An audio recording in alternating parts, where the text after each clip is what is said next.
পূর্ণ ব্রহ্ম হরিনাম করছেন, যাকে প্রাপ্ত করার জন্য অনেক জন্ম সাধনা করেও মুখে অন্তিম সময় কৃষ্ণ নাম আসে না।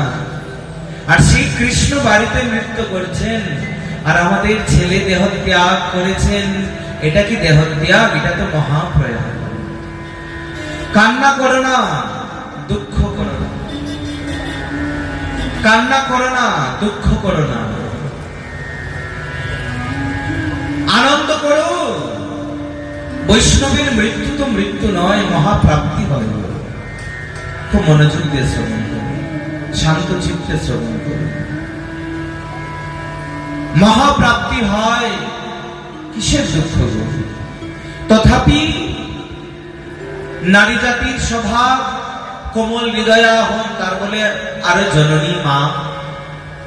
তথাপি যদি কান্না করো, আর কান্না শুনি আমার গৌর সুন্দর যদি কীর্তন বন্ধ করে দেন, তবে কি হবে জানেন?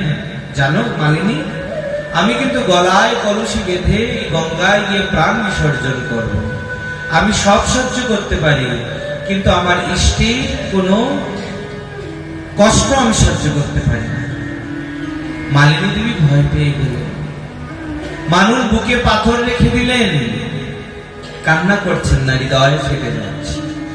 আবার পুত্রের মৃতদেহকে থেকে মহাপ্রভুর সঙ্গে গিয়ে কীর্তন নৃত্য শুরু করলেন শ্রীবাস ঠাকুর। ভক্তবৃন্দ, শ্রীবাস ঠাকুর কীর্তন করছেন, সকল জগতের জান্তা পরম ব্রহ্ম পরমাত্মা গৌর হরি আমার লীলাধারিত, লীলা করে বলছেন। আজ শ্রীবাস আমার মনে অন্য দিনের ন্যায় আনন্দই উদ্গম হচ্ছে না। কিছু অমঙ্গল হয়েছে কি? শ্রীবাস বলছেন, প্রভু, যার নামে সমস্ত অমঙ্গল মুছে যায়, সেই প্রভু যার বাড়িতে কীর্তন করে, তার আবার অমঙ্গল? না প্রভু, কোনো অমঙ্গল নেই।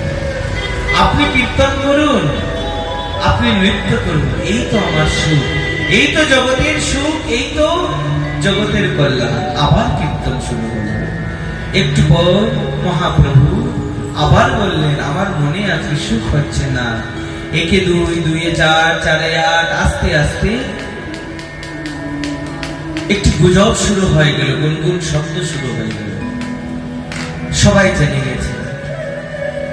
মহাপ্রভু বুঝতে পেরেন, বুঝেছেন তো আগেই লীলা করছেন। ভক্তের নিষ্ঠা কতটুকু হওয়া উচিত সেটা প্রমাণ করার জন্য নিত্যানন্দ প্রভুকে সঙ্গে নিয়ে ভিতরে গেলেন। গিয়ে দেখলেন মৃতদেহ পড়ে আছে, মা বুকে পাথর দিয়ে কান্না না করে বসে আছে। আর শ্রীবাসকে বলছেন, ওহে শ্রীবাস, ওহে শ্রীবাস ঠাকুর, আপনি কীর্তনের এত অনুরাগী, হরিনামে আপনার এত নিষ্ঠা। একমাত্র পুত্র যার বাড়িতে নিধন হয়েছে, কিন্তু যাতে হরিনাম বন্ধ হয়ে না যায়, যাতে নিতাই গৌরাঙ্গের রসনাস্বাদনে ব্যাঘাত না হয়, তাই হে শ্রীবাস ঠাকুর, আপনি মৌনতা ধারণ করেছেন।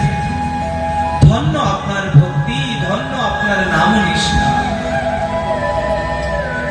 কিন্তু মায়ের মন তো কিছুতেই শান্ত হচ্ছে না। ভক্তবৃন্দ, মহাপ্রভু বুঝতে পেরে সেই দেহেতে পুনরায় ওই প্রাণ বেরিয়ে যাওয়া, মানে আত্মাকে পুনরায় প্রতিষ্ঠিত করলেন এবং পুত্রকে বললেন, এই দেখো তোমার মা, এই যে তোমার পিতা, তোমার মা দুঃখ পাচ্ছে।